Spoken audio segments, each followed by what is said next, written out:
Thank you for joining the webinar, FirstNet Independence, a governance case study. Our panel today includes former FirstNet Board Chairs Sue Swenson and Chief Richard Carrizzo, and former Vice Chair Chief Jeff Johnson. Dick Mirgon is joining us today as the webinar moderator. A few housekeeping items before we begin. All attendees have been automatically muted to reduce background noise. Questions will be taken at the end. Please submit your questions directly to the organizer via the question function located in the menu on the right side of your screen. Should you have any further questions after the webinar, please email info@thepsbta.org. Once again, thank you for joining today. Over to you, Dick. Thank you, Loredana. Good afternoon, everybody, and thank you for joining us today. So we wanted to take this opportunity to talk about FirstNet Independence. There seems to be some confusion out there about what it means, and how it applies to the governance of the FirstNet Authority. And it just seemed to me that the best way to do a deep dive on it is to bring to the podcast, the video, the people who've lived it, breathed it, and who've been there and done it. So today, as you said, as Loredana said, we have Sue Swenson, who was the board chair during a lot of the critical events, such as the RFP build and the award.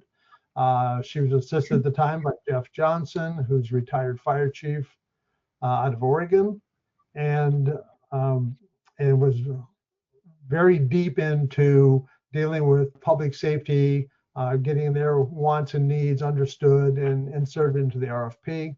And then we have also with us Rich Carrizzo, another retired fire chief, who was the most recent FirstNet board chair, who's got probably the most up-to-date experience.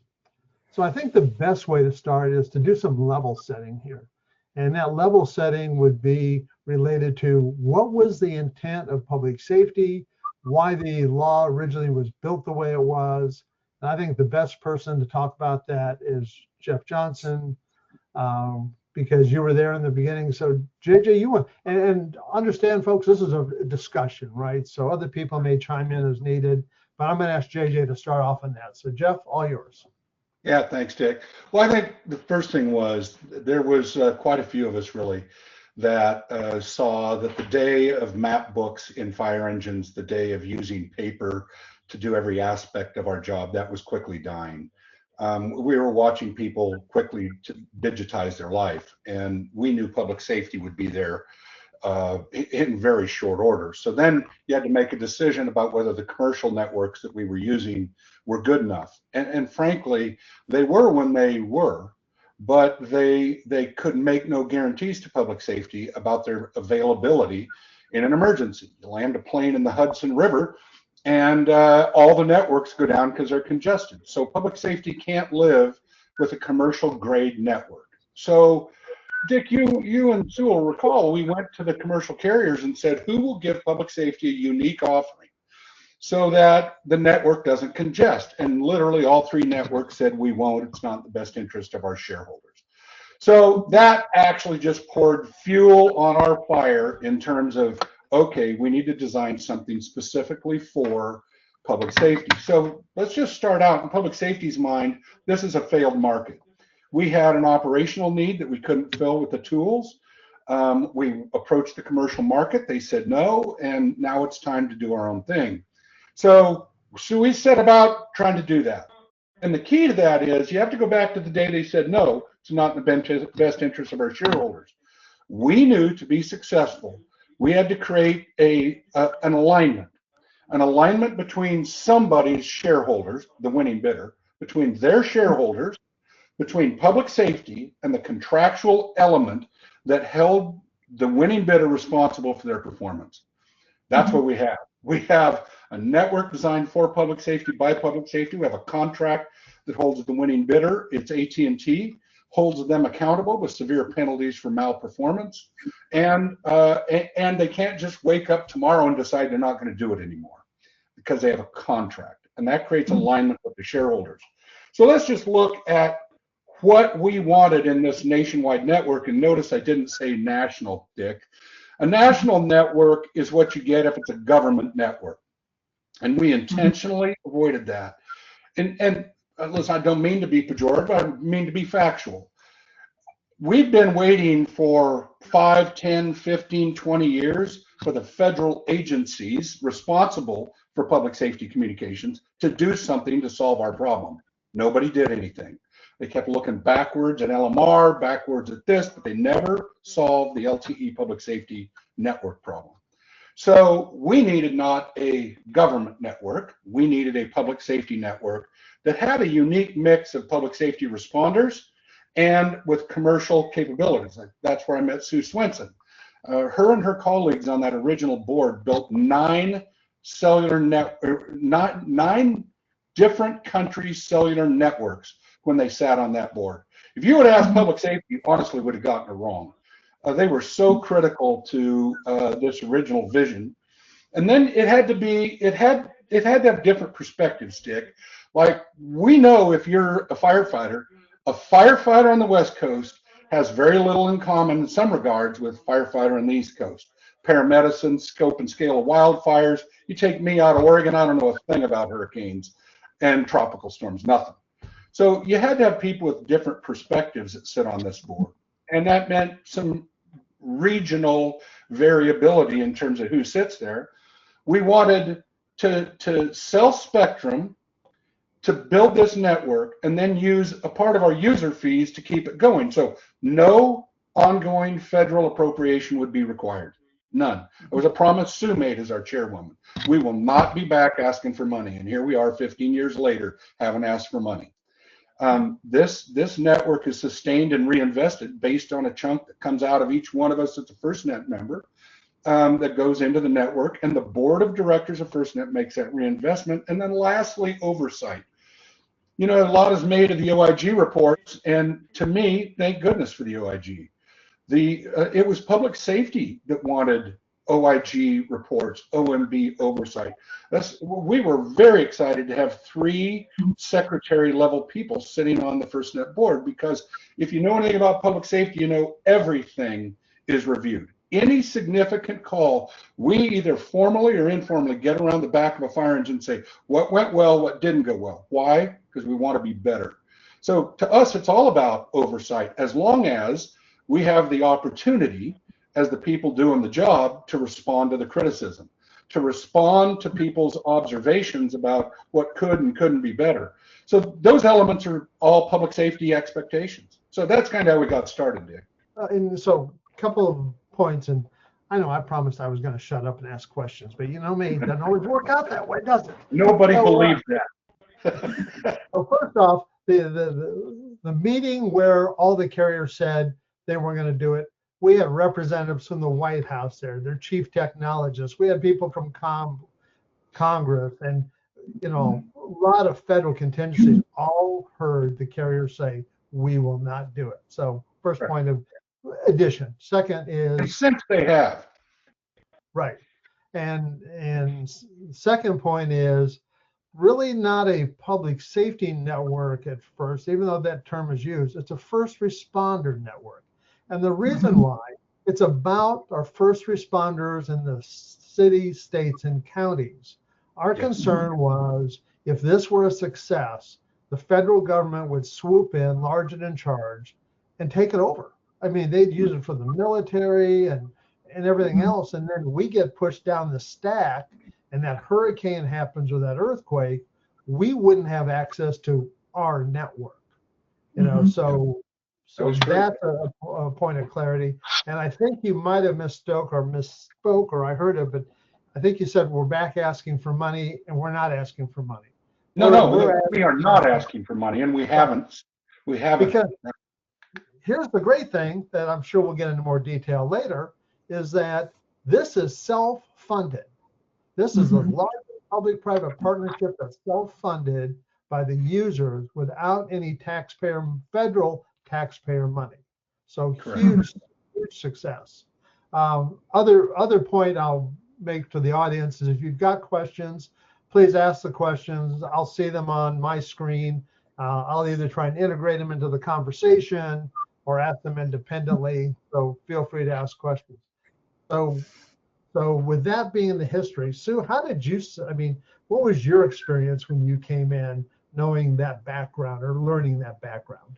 Yeah, well, first of all, let's just be clear. I knew nothing about public safety. I spent my career in telecom, mostly wireless, and I worked in publicly traded companies, a number of them. So honestly, it was almost an embarrassment when I found out how poorly the carriers had actually treated public safety. So that was kind of a real awakening for me. So that's my frame of reference, Dick. I didn't really know. Honestly, I didn't even know about the project. Somebody called and said, "Hey, I'm working on an interesting project.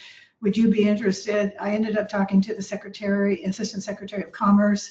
Said, "Yeah, that sounds interesting. Let's do it." So, but my frame of reference is important because as we think about governance, Dick, I think it's important to understand how I viewed it anyway, and that is that my experience is that the board of directors make sure that the project or the company is run responsibly, it's run legally, and it's in the long-term interests of the shareholders and the public. Remember, it's publicly traded.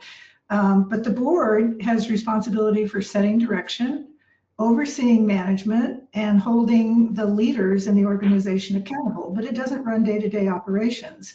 Management runs a business, and the board makes sure it's being run the right way. But like I said, when I joined the board, and then when I became the chair and Chief Johnson became the vice chair, we ended up doing a road trip around the U.S. And Jeff, I'm sure you remember this because it seems like we were on the road for months on end. But we met with all the executive committees of the major public safety organizations. And my most memorable one, not to exclude the other associations, but the IACP was probably the most intense.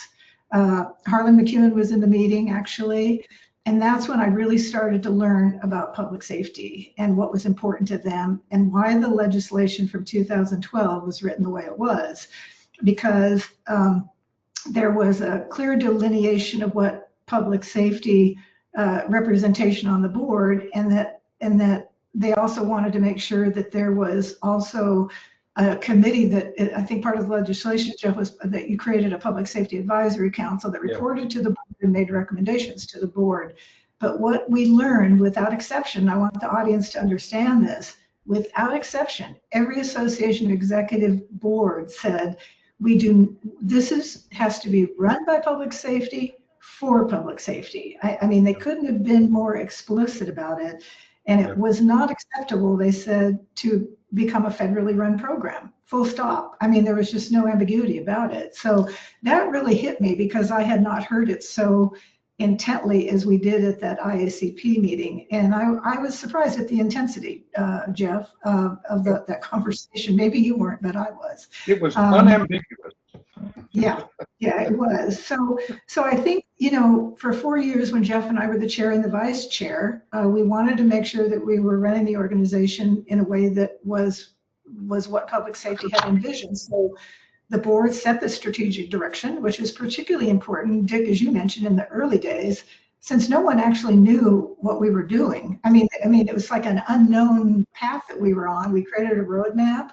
And we created that so people knew both inside and outside the organization what we were doing and when to expect it. And the board was responsible for making sure that got done.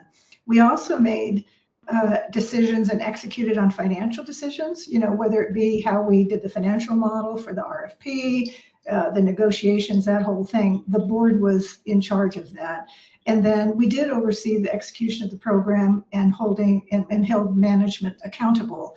How the roadmap was done, making sure that we were on budget and on time. And you remember in my Senate hearing, I think it was Senator Thune said, how's the project going? And I said, well, it's on budget and on time. And he said, would you be interested in running some other federal projects? I said, no, this was wasn't there a quote about you're going to get it done in so many years?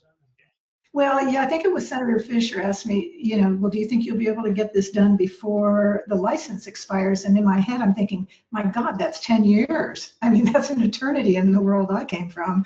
So I answered her very politely, as you might recall. And then something just popped in my head. And I said, man, if we don't get this done, man, we should be shot. I mean, that would be horrible. So, during this whole time, we as the board, of course, worked within the federal parameters, but we ran it really not as a federal program, but we did follow, as you know, we followed the FAR, we followed, personnel, rules and things like that. And as a result, because we were doing that, it was foreign to a lot of us, we did work with our colleagues in the Commerce Department. And they gave us great advice and counsel on all of those rules and things that we had to follow. But the board was really in charge, Dick, in terms of. Didn't you invite them in? Isn't that how that happened? That you understood that there needed to be a partnership there and you invited them in? They didn't come in and try and say, we're taking over. We need your help, is how the approach was, right? Yeah, well, actually, I would say that, we established relationships with them. I mean, we worked very collaboratively with them, and but it is all about relationships. You can't just, be in control of somebody. And they did have good advice on things because a lot of things were new to me, and so we worked together to do what was best for the program. But it was, I'd say it worked pretty well, actually. And they respected. Really, what you did is, because you had to get all the states to opt in, and JJ was responsible for that. You got every state to agree with your plan. You invited in the needed resources from other federal entities. You had a strong leadership. The board had, every member of that board was a strong leader and understood accountability. And they understood partnerships and the value of those partnerships. So the success of bringing that network live in such a short time is based on the leadership skills and the accountability and the partnerships with everybody around you. Is that fair? Well, yeah, it is fair, Dick. And I think it's fair to say that, the world that I came from, when you didn't deliver, you got fired. I mean, when you made when you make a commitment, you keep it. And so that's the world that I was used to. And that's really the philosophy, as Jeff knows, that we operated with. I mean, we did hold people accountable. They knew that when they said they were going to do something by a certain date, you couldn't just forget about it. You needed to actually deliver, and look, we weren't unreasonable, I don't think. Of course, you need to ask some of the people on the staff if we were unreasonable. But I think we were pretty reasonable in working with them, but we did hold them accountable to make sure they delivered. And that's why Dick and Rich and Jeff, you recall, and for the people in the audience, our roadmap, I think people were really surprised that when we said we were going to do something, we actually delivered it. And I think it was very helpful for, like I said, both internally and externally, that we were able to do that. But Dick, that comes from clarity of leadership, in terms of what your expectations are. But that's also about selection of board members. I mean, there's a very specific criteria in the law about how you identify board members to get your geographic range of opinions, your discipline range on that board, different private sector leadership. You guys want to talk a little bit about how that worked, and then maybe Rich even talking about how that has evolved to today? Well, Jeff, why don't you talk about our meeting in Boulder, how we looked at each other from across the room and said, who the hell are these people? Well, there's a lot of truth to that. Like the first meeting, we knew very little about each other. And we knew there'd be commercial operators on there, but I mean, we had no idea what that animal looked like and how they behaved. So Sue's saying we should be shot if we don't get it done, and we should be fired if we don't get it done. So I stayed on a job website and I bought a bulletproof vest because I didn't know how it was going to work out. I think I looked across, Sue had bright eyes and didn't miss a detail. But as I went around that room, and I learned later, that was a spectacular board, from Tim Bryan to Bill Keever this is the Hall of Fame of the wireless industry that stepped in to help public safety build their network. It was incredible for me. And it is pretty intimidating when all I know is chopping holes, spraying water, and shocking people. It was a little intimidating. But as we got into it, you realized, hey, we do have contributions. We understand how public safety thinks and acts and how they get information and what they need to decide about it. And the commercial vendors or operators quickly disavowed us of build your own network. Thank God they did. It was such a good collaboration. And to Sue's point, the other agencies around us, they stepped in to help. They all put their shoulder into it. It wasn't a this is mine and don't touch that. It was collaborative. Yeah, Well, it was very clever. how was that first board selected though? How did they get to that body of people? So I was going to comment on that, Dick. I think it's a great question. I was thinking about that this morning. You know, Sam Ginn was our first chair, and as people on the call may know or recall, he was the chair of Pacific Telesis Corporation, and then when AirTouch, you know, became, you know, in the wireless, you know, he chaired that as well. So he became the first chair of the FirstNet Authority Board, and Larry Strickling was the Assistant Secretary of Commerce. They actually worked together to look at different people, as Jeff said, looking at the legislation. They, you know, kind of came together, put their heads together and said, hey, here's a list of people who I think would be good. Let's check and see if they have an interest in doing this. And I think, you know, I'd like to make a comment here, because I think to be a FirstNet Authority Board member, you have to put public safety first. It's not about you as an individual, or, you know, as Jeff said, you know, we all had great careers. It doesn't matter. At the end of the day, you have to be committed to and dedicated to public safety. But I think Larry Strickling and Sam Ginn deserve a lot of credit for bringing that group of people together, both on the public safety side and both on the commercial side, Dick. And you really had that separation across the country, in that you had Chuck Dowd from New York City, you had Paul Fitzgerald from rural Iowa, I think. You got JJ from Oregon. So you had that trying to think of a better word. Anyway, locations were represented. Yeah. And that when you look at the board today, I mean, and this is no reflection on them individually. Say people applied and they were selected, but we seem to have lost that. And Rich, can you talk a little bit about that issue?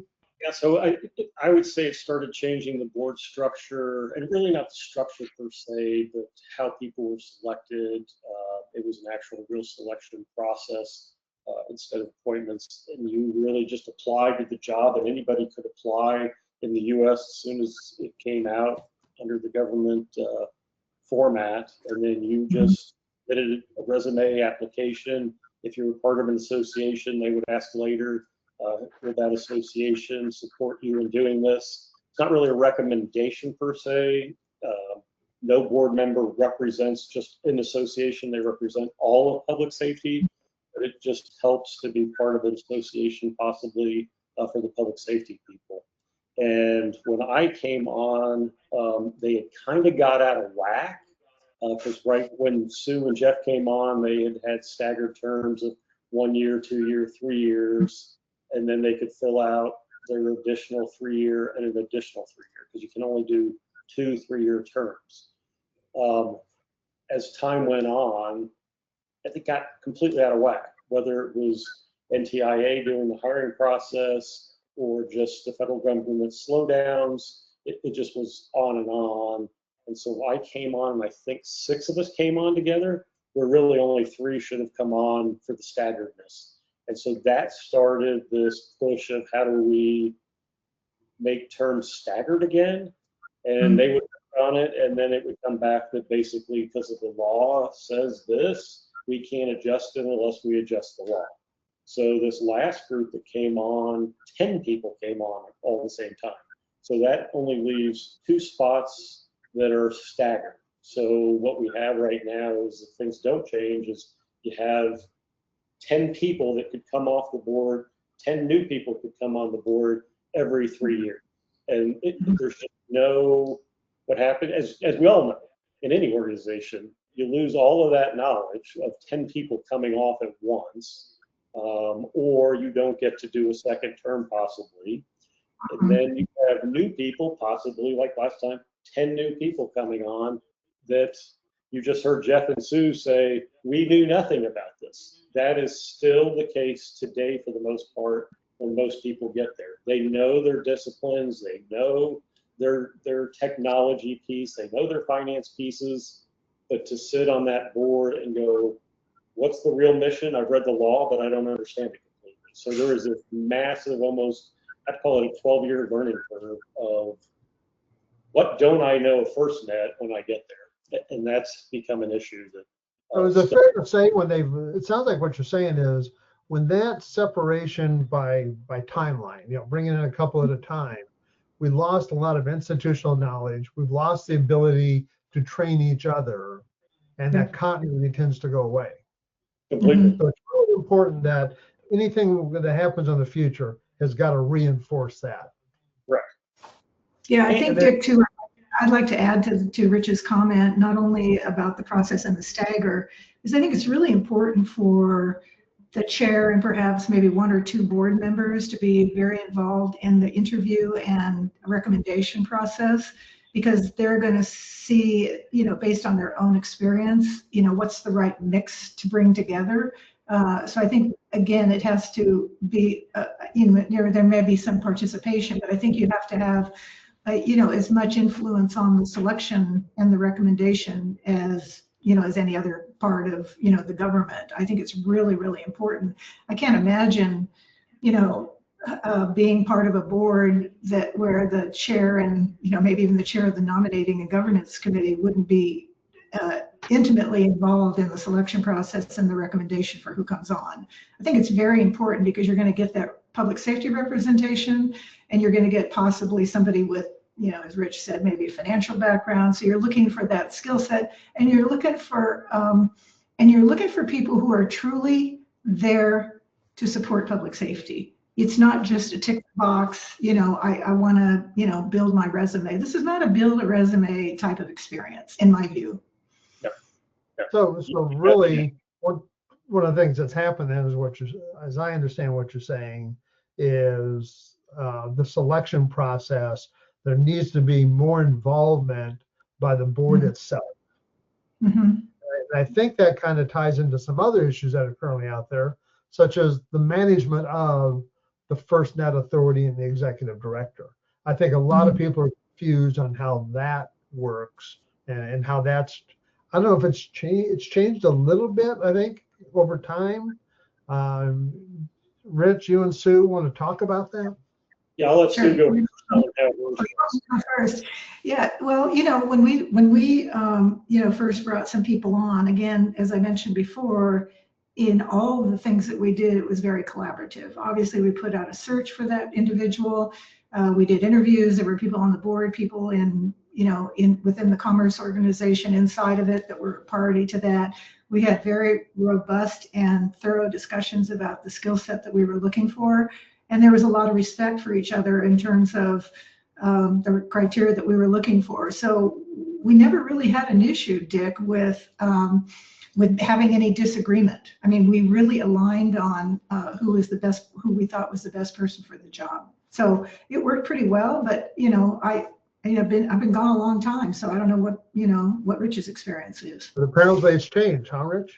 No, my experience wasn't bad either, but I think everybody in the audience does need to know is that the board doesn't actually do the hiring of employees. Board members are special government employees. And so we don't have the authority to hire people. And so that really comes from Commerce, who designates it to NTIA to actually do the federal hiring of a federal employee. And so everybody needs to remember that piece too. And so we had the same fortune also of either the chair, vice chair. So I was able to sit on 2 of the interview processes for the CEO, executive director, and it was the same thing. We always had 1 or 2 from Commerce or NTIA, and then 2 or 3 from the board, that then makes a recommendation up to the assistant secretary, who then really does the hiring, and they determine who's going to be their subordinate, because that is a subordinate, and that's where the confusion's been over the years is, are they subordinate of the board, or are they subordinate of the assistant secretary within NTIA? And you'll hear both sides of the story every time of, well, no, they work for me, no, they work for me. It's just got to be this collaborative mesh of tasks or duties, that there are definitely federal duties that have to fall under NTIA, and that supervision, that's who they get paid from. And then there is strategic direction that should be set by the board and NTIA together. So it's kind of a very muddy arena. So Yeah, but that Dick, whole thing, Dick, let me comment about that, because that administratively it was the same for us in terms of, you know, who did the paperwork in terms of getting them into the federal system and all of that. I don't think Jeff and I ever felt like they didn't work for us, and we managed the organization in a way as if the leader of that organization worked for the board. that kind of, you know, one of the transitions I want to make here to another topic is the roadmap, right? The responsibility of deciding what gets built, where, how, what features are added, network updates. Can you guys talk a little bit about how it works, or some of the, I know there's been some impediments here in the last few years. So can we talk about the roadmap, and which results into, I think they call them task orders, right? To get the projects done. Can you talk a bit about that? Jeff, why don't you talk about it? We spend a lot of time talking about, you know, technology and strategy and what has to happen. In fact, there's still a lot out there that has to happen for public safety. It's really important that the board manage that. Yeah, so this is just one of those things I didn't know, right? I didn't think about a technology roadmap, and Sue and some of the commercial board members did, and they're like, we got to lay down a roadmap, and when we do, we better hit our target in terms of time. Like, we want public safety to know where we're going, when we're going to get there, and what kind of functionality we would have. So we laid down this roadmap, and I thought it was really creative, kind of how they saw that. You know, I think the government default is we're used to RFPs. And, you know, it's like you're specking every detail, like the on button will rotate 270 degrees and withstand a lateral force of 240 pounds. And like, that's how we do stuff. And instead, like, these guys had the wisdom to say, no, we're going to do 16 objectives, and we're going to pull out the best and brightest that each bidder has to offer, and do not constrain them or they jump overboard. Like, you've got to think about this not just day one, but day last. And it was really smart, because we saw some creative approaches to how we provide public safety. And one of the key elements to that is that the board of directors, again, filled with this blend of commercial operators, government expertise, and public safety, we knew where we had to get was a functional network that served our need. And there's a lot of aspects to that. There's hardware, there's firmware and software, there's applications, there's coverage, there's satellite capabilities, a lot to it. And a lot goes into how the board thinks about reinvestment. And if you just imagine for a minute that you get just a little bit of every monthly bill we pay ends up back in the hands of the FirstNet board. And that board decides how to keep the network on the front edge of technology, growing, expanding, and serving public safety. And the typical one would be coverage. Now, FirstNet, credit to the board, credit to everyone involved, including AT&T. We have 250,000 more miles than any other carrier in the United States for coverage. Still not good enough. You ask anyone involved with FirstNet, not good enough. We have more to do, especially in the rural West, where there's a lot of non-economically viable sites. But that's what reinvestment money is for, is to create coverage where there wasn't economics to do so. And then, so that's part of it. And then looking forward to satellite capabilities is part of it. And, you know, that hasn't become really visible yet, but I can tell you, as someone that has glimpsed at that, wow, we've got some really incredible things coming our way. But again, back to the board. The board is public safety. It's filled with people that get it. They're surrounded by technologists and commercial operators that know what's realistic and possible and what isn't. That's where those decisions should get made. And so, Rich, how's that playing out today? I keep hearing rumblings about task orders taking too much time, so on. Sure. So the roadmap has never stopped from day one all the way up to now. That is a key function of the board in their strategy, and should be for the entire contract. And then even past this contract, it should be the entire time FirstNet's in existence.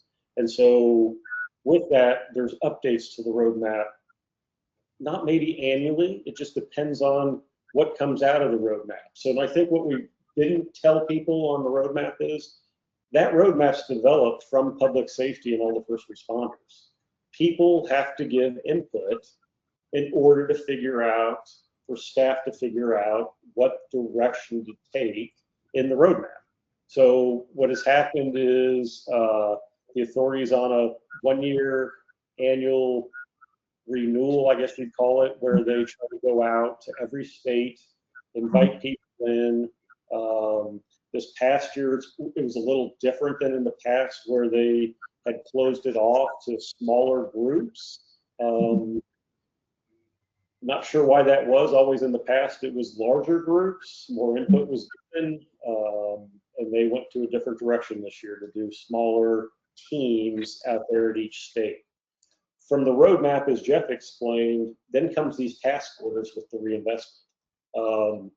And when we say little investment, that little investment, I think over the 25 years is like $18 billion that goes back straight into the network to rebuild, not rebuild, to expand and enhance the network. So it's not small. This is a major undertaking. And so the last roadmap that got finalized turned into task orders in February of 2000. At that time, task orders and really what the roadmap said was an investment of just shy of $9 billion that would go back into the network over the next 10 years. So the first task orders started getting issued in 2024.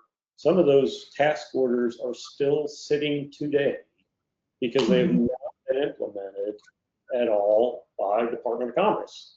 And that's a shame because they think they're saving money or whatever the reasoning is, but you got to remember, the board has approved these task orders, sent out a task order implementation through staff, and waiting for a final approval to spend the money. The money that's already there, that is not, Jeff explained, not coming from appropriations, it's coming back from the users, public safety. So the only people that are hurting right now is public safety. They're not getting the enhancements. The network is not being built out as it should be in a timely manner. Will it get there? Yes. Will it be late? Yes, we're already 18 months late. Well, I guess we're 2 years late.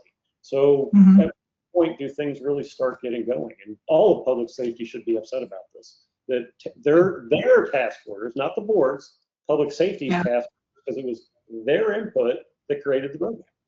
Sorry, we heard a lot from Congress, and you were sitting there. I mean, every congressional member talked about coverage. I think it was everyone needing it. And so you get a delay over in that bureaucratic process. So my guess is you built a tower too. How long does it take to build a tower once you get the task order? Well, I'm glad you asked the question, Dick, because I've been thinking about that. First of all, I said, you know, public safety should never be behind technologically again, because they were so far behind when we developed the concept and, you know, exciting day to launch the network. And we said we would never be behind again. When you delay things like this, you know, public safety is getting technologically behind. And to your question specifically about building a tower, if you're lucky, and you happen to be in a good jurisdiction, it might take 2 years. So things that are getting issued today are not going to see the light of day until 2028. And so it's a shame that that's being delayed. And as you said, every member talked about coverage. And I think they would be not too happy to know that they could probably have communications in their states and in their jurisdictions, in their districts, had people moved more quickly. And I don't think there's any excuse for that. There's no reason why public safety's funding should be delayed by anyone in the federal government, frankly. It's not federal money. So, you know, and I've built 2 or 3 tower sites and not a lot, but here's one of the things I do know. You can't build 24 or 365 days a year because you got snow and weather. I know out west, your build time is about 4 to 5 months. So you start slowing it down, you're what looks like a month or two, maybe in a federal office, realistically in the field could add a year or two, right? Yeah, we have some, let me just say, we've got some catching up to do. I think AT&T has done a terrific job, by the way, of when they get these task orders, they execute quickly, on what the board has asked, the vendor to do, and they're the vendor, but they've had years of experience, which is why we selected them. They've done a terrific job, but if they don't have the work to do, they can't get it done. And to your point, I think if public safety knew, I think if the congressional people knew, I think people would be pretty unhappy about this, pretty unhappy about it. I hate saying it this way, but it goes back to Sue's early comments when the podcast started, was not allowing it to become a federal program. And here we have these delays from the federal program part of it. Right. And that's the biggest shame for public safety right now. Hey, There is one thing. it's a cultural issue. It's a cultural issue, and Jeff can talk about this as well. Look, in the commercial world, when you say you're going to do something, I mean, there's no messing around. You get it done. That's one thing. I worked for the county of San Diego for 7 years, and said I would never work in any kind of kind of government entity again. And there's just too much delay. There's too much tolerance of, if it takes another year, who cares? And I just think that is not what public safety needs. They don't deserve that. They deserve much better. Sorry, Well, Jeff. the other people that are forgetting is this is subscriber money. I know. The money comes from the users of FirstNet to expand their service. Right. Yeah, some people will argue it's taxpayer money, but that's not entirely true. You have tens of thousands of volunteer firefighters who pay for their own device that get that service. Correct. So they're setting on subscriber money, not federal taxpayer money. Sorry, Rich. Not appropriate. Yeah, go ahead, Jeff. I would just add, Dick, as it relates to whether it's federal money or local government money. Listen, you show me a commercial vertical that doesn't have some odd mixture of congressional funding for insurance or healthcare, or you pick it. There's always some blend. The fact is, FirstNet reinvestment money comes out of the monthly bill paid by the users. This is not going to Congress and with our hand out. It's not what it is. So let's get on with it here and make the investment public safety needs to make. But there are other unique contributions that Congress can help us with. And just on coverage, let's take Oregon. Google it. Over half of Oregon is publicly owned land. About 70% of Nevada is publicly owned land. I could do this whole exercise in any state in the West: Montana, Colorado, Utah, Arizona. If you want to try to solve coverage in Western states, you need some help from the people that own publicly owned land. Now, we could use some help streamlining the permit process so that anybody that wants to get up site to help public safety, that they can get that site up more efficiently and remove the impediments and the barriers within that system so that whoever needs to build it, it gets up, and it gets up much quicker, and that gets coverage out there faster, and it saves money. And let's face it, I'm not showing favoritism to FirstNet here. We need people to be able to call 911 or where are we going when we get out of the fire station. That means they need wireless coverage. 92% nationally, the calls coming into 911 centers are coming off cell phones. So if we don't have coverage, we need coverage by somebody. And streamlining this process would help. And you can make the argument that we need to, wow, it's a pristine area. I live in a pristine area. But that's hard to make the case with 2 lanes one way, 1 lane the other way, and trucks grinding up the mountain. If you put a tower within a quarter mile of that road, I don't think we're hurting anything. But that's the fire chief's view. Hey, let me just add something, Dick, about the tower and the building out of FirstNet towers for coverage. People have to remember that the other carriers can co-locate on those towers and provide service to their customers as well. So this is not just for FirstNet. The other tower, what? Yeah. So what people don't know is cellular companies don't own towers anymore. American Tower and all these tower companies do. So when they're putting FirstNet on a tower, there's absolutely no reason why Verizon, T-Mo, mom and pop, local, there's probably a public safety entity on there with 700-800 megahertz on it too. Well, the proof for that is drive around and look at the top of any tower along a major freeway and see how many carriers are on one tower. That's how you know. Right. Those RAD centers, those are about 1, 2, 3, 4 carriers. And to that point, carriers own very few towers now compared to what they used to. They've divested in that. Right. Right. I got 2 more So it would be good for all public safety. It would be good for all public safety, Dick, you know, to get those towers built. Yeah, exactly. So I got 2 more topics before the hour ends, even though we're not specific to an hour. But Paul Kirby's got a question which relates to an earlier topic. So here's Paul's question. What would you say to folks who suggest that FirstNet has been the subject of some of these OIG probes because of poor board and CEO management over the years? Well, let's just say for a minute some of that's true. Then we ought to learn from it and not run around like we don't make mistakes and everything's perfect. I think that'd be a mistake. That also doesn't mean that everything that they say isn't due a response by the people that are down in the trenches grinding it out.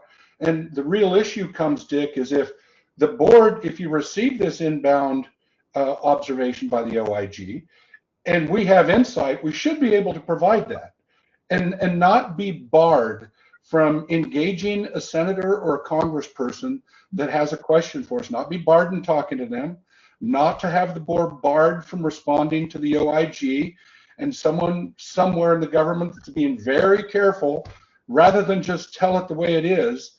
And public safety style is, if we did something wrong, we'll tell you. We'll be the first people to say, wow, good point, I want to make that better. So let's just say X percentage of the OIG things are dead on. Okay, learn from it. And let's say X percentage of them need context. Well, then give us the opportunity to provide that context.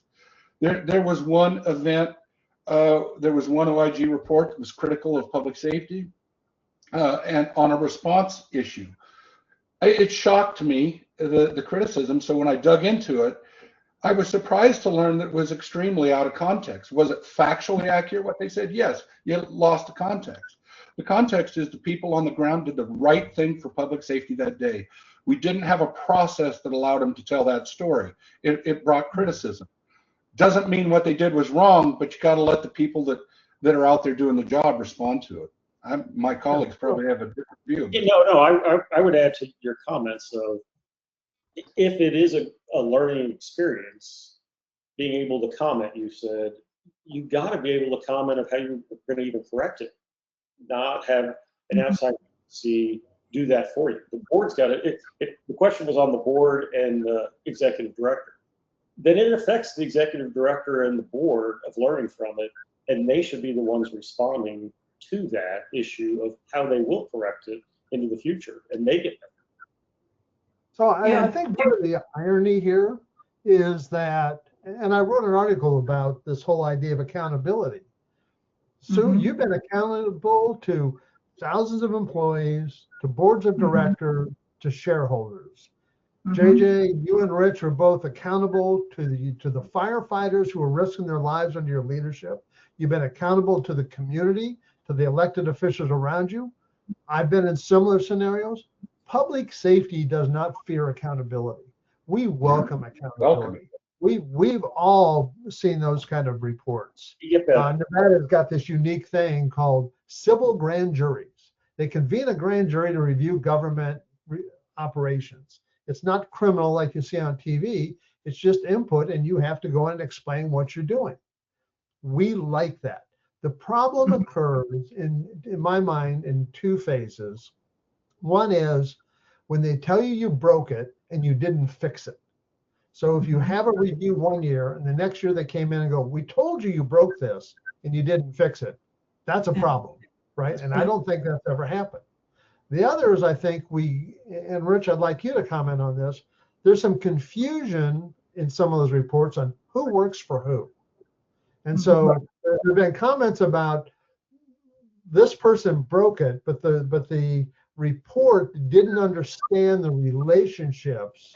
Can you talk about that a little bit? Sure, it goes back to what I said earlier on who works for who's responsible for different pieces of the authority versus the government side of it through the Department of Commerce. And so some of those items that have come out in the OIG deal a lot with that.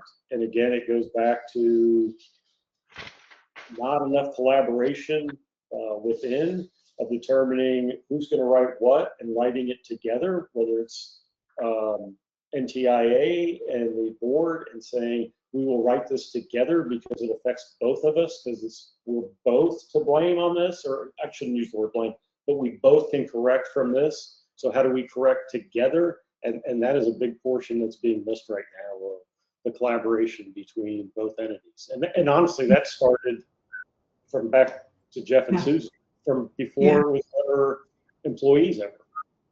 And I would submit, you make the FirstNet board accountable and they'll own it. And they'll take it and they'll run with it. They're not trying to protect a career. They're not trying to push it off on somebody else, because we've all been there and done that. And, you know, this is just, you know, Dick Mirgon's brain. Sometimes I look at it this way. We're literally responsible for people's lives. And I always used to tell my employees who came in upset about something in the day, I'd go, did anybody die because of what you did? Well, no. Anybody hurt worse? Well, no. You had a good day. We understand responsibility because we deal with it all the time. You give it to that board will step up. No doubt in my mind. Hey, Dick, let me comment. Dick, let me make a comment too, just because having been at several wireless carriers, I think maybe what some people don't understand that the OIG plays an equivalent part to what you have as a commercial carrier. You have something called internal audit. At a commercial carrier, you have reviews exactly like that. It just, Verizon has them, T-Mobile has them, they just aren't public. But I can assure you that they have the same kind of reports and the same kind of issues, but they probably have a cleaner line of authority and responsibility on who's responsible for answering and fixing the problem. But the OIG is not unique in the experience, both of public safety and the commercial world. So, you know, I understand, you know, it maybe looks, you know, kind of, you know, unusual, but it's pretty typical stuff. And it is so that they are there. I mean, it only makes the network better that they are there and report. Well, and I think one of the other issues that we probably should point out is the FirstNet board has not always been able to comment back on that IG report. That's correct. Right. And again, you want to hold them accountable. They need to have a clear path to having input on those reports, and that path doesn't exist today. Correct. Correct. Yeah. Dick, let's quote the current interim FirstNet chair. If you want him to be accountable, he needs the authority along with the board to do that job. You can't hold somebody accountable without the authority to do it. Yeah, let me quote Chairwoman Sue Swenson. Don't give me the monkey without the banana to feed it and the gun to shoot it. And like, that's what you need. And to the earlier point, these are chief officers. They understand responsibility, accountability, and the gravity of their decisions better than about anybody walking the planet, other than possibly in the military. It's because your decisions have meaningful consequences to the quality of people's life, whether they have life or whether they don't. And we run our own organizations, hundreds or thousands of people. It's not like we don't understand budget, accountability, and criticism and risk and everything else. But one thing we are, if you're sitting on that board, you're there for public safety, and we're not worried about our career. We're not worried about. I will submit that you don't even need the gun, because when you think about the fact that these are so successful leaders, they're great with bananas. They know how to feed the beast and how to keep it moving forward, right? That's true. Yeah. Okay, let's go into another topic here that there's some confusion on that came up from the hearing. Who owns the assets? What are the assets? How does that work? Well, the big asset is access to spectrum. Like If you compare the cost of running this network and reinvesting in it constantly to what we're paying every month, like it's a remarkable deal.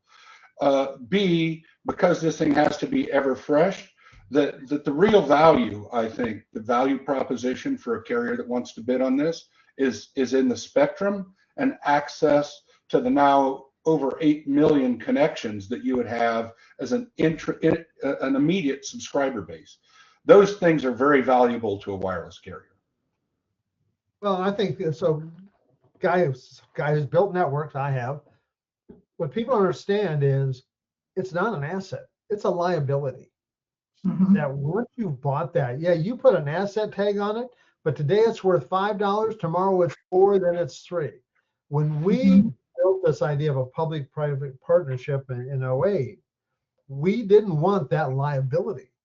That's why this public-private partnership is so great, because the asset is the spectrum that the FirstNet Authority owns, for lack of a better term, and the responsibility for the liabilities is on the carrier.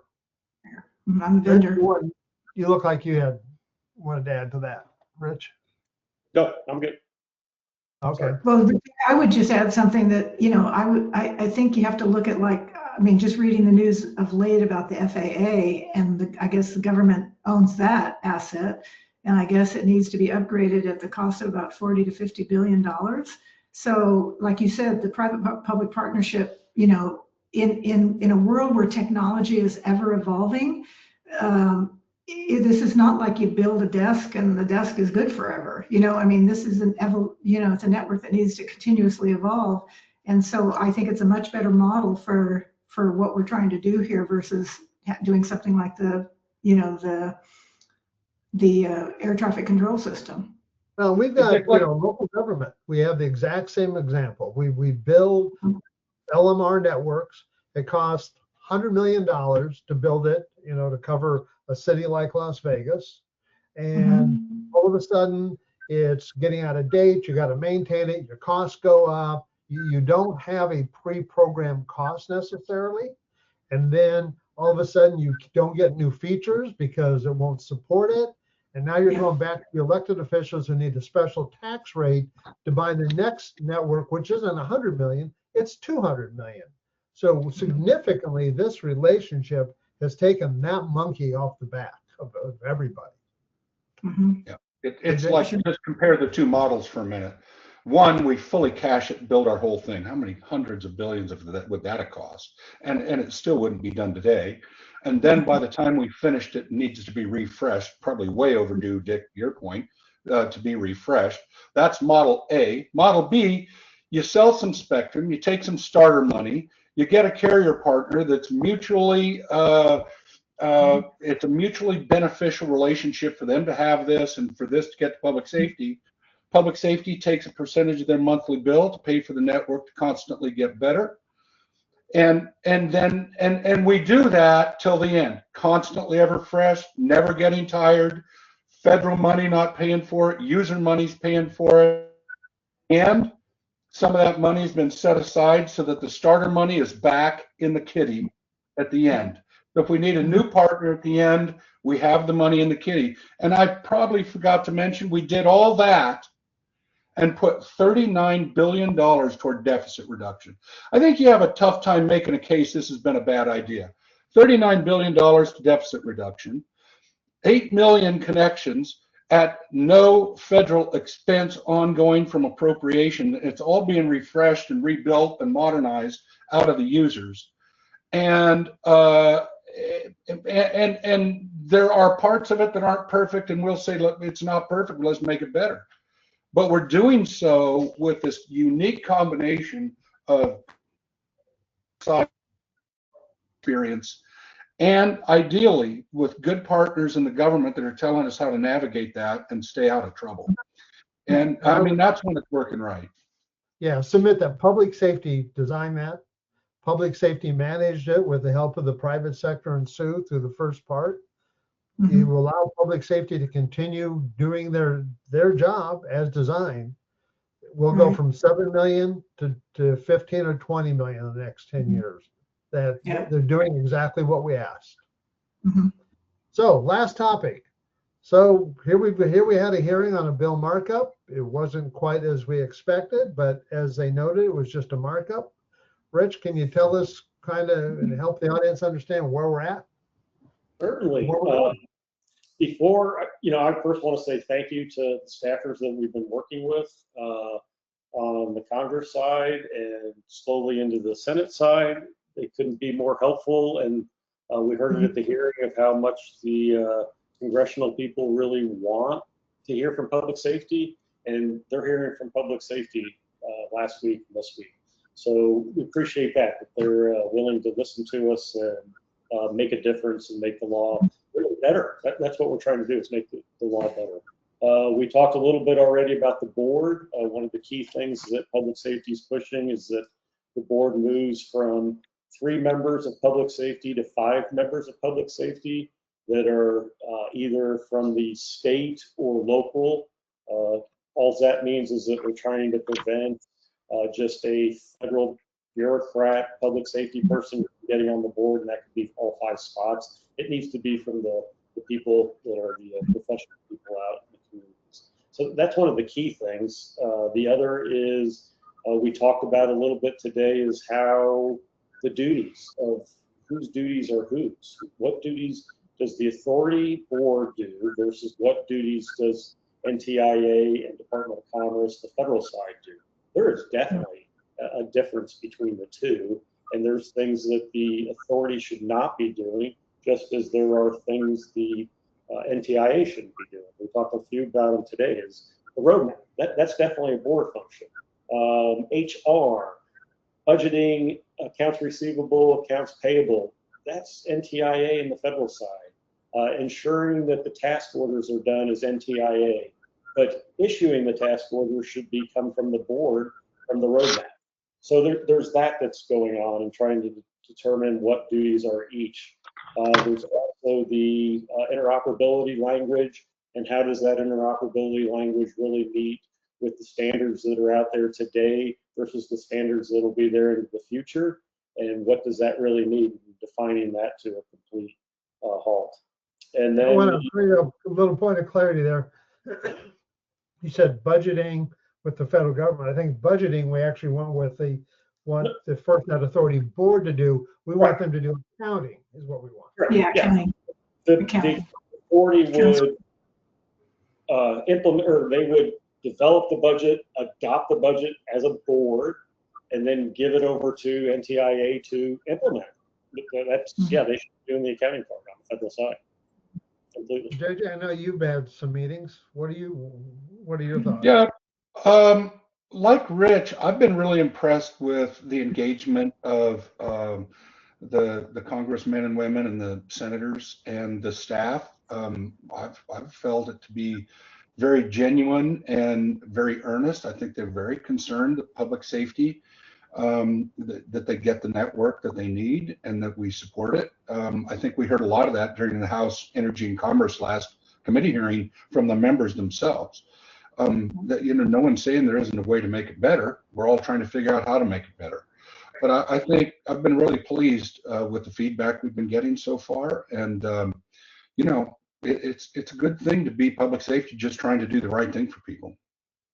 Well, I know what I've seen in the couple meetings I've had. I appreciate their desire to learn. I mean, there's language out there that, they have one view of what it means, but that's not our view of what it means. And it's, again, different perspectives. So I'm not arguing either one's right or wrong. My point is they're working to understand our point of view, what we were trying to do and how to get there. And I know in one conversation, they're going, well, gee, can we say X? And we go, yeah, exactly. So they are working to understand what it is we're trying to accomplish and how to get there. And I know I've been very appreciative of everybody I've talked to in the meeting, and I thought, that I just walked away impressed, and I appreciate all the time they've taken with us. Yeah, Exactly. And I think one thing that we heard a lot in all these hearings and discussions is the need for oversight, and what does that really mean? I know we heard that out of some of the IG reports, but we probably need to talk about that a little bit, what oversight's already in place, and what oversight are we missing anything? Sorry, I didn't mean to take Dick's spot, but we probably should discuss it. So we're over an hour here, and I appreciate everybody staying with us. We've got just about everybody who started with us still online, and we hope people have found this informational. We're trying to just educate public safety, everybody in Washington, D.C. on where we're trying to go, what our intent is, and everybody's working real hard on this issue. So anybody have any last thoughts? No, I just appreciate, being part of the public safety family. Like I said, I knew nothing in 2012 when I joined the board, and I haven't worked with a greater group of people in my whole career. So I am so appreciative of being able to continue to advocate for public safety and contribute what little I can. Well, I think you make an outstanding law enforcement officer because you work hard for a living. Yeah, my final thought would be, let's keep things in perspective. In the last 7.5 years, we went from 0 users and no network to nearly 8 million connections, or right at 8 million connections. No one has to join FirstNet.